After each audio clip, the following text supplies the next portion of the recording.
Ayan guys, may dumating nga pala akong mga motor accessories ano. So samahan niyo ako mag-unboxing, let's go.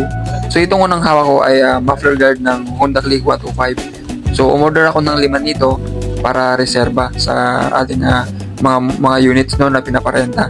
Dahil isa ito sa madalas guys no na magasgasan sa ating mga pinaparentang unit. So kaya umorder ako nito para magkaroon ng stocks no pang reserba. So ayan, maganda naman yung quality at makapal naman yung pagkakagawa nitong muffler guard na ito.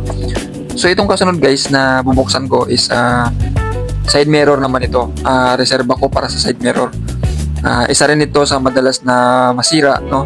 Minsan pag pinarenta natin yung unit, maganda no, ayos, kumpleto yung kanyang side mirror.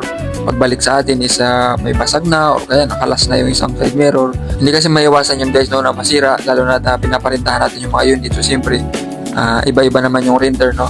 May mga renter na maingat, may mga renter naman na medyo walang ganong ingat kasi siyempre nga rented lang nila yan. So yun, ganun. Pero minsan nasasagi talaga yan ng ibang sasakyan ano. Halimbawa pinaraking yan ng ating renter.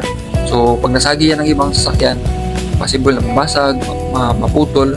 So ayun, yun yung mga nagiging cause minsan. So tayo naman bilang mga owner ng units, ang lagi nating pinangangalagaan is yung maayos yung ating mga unit.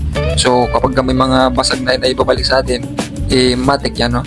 Dapat ay palitan agad natin para laging kondisyon, laging maayos yung ating mga sasakyan ano, yung ating mga unit na pinaparenta para hindi rin sila mahuli no ng ating mga enforcer, mga law enforcer.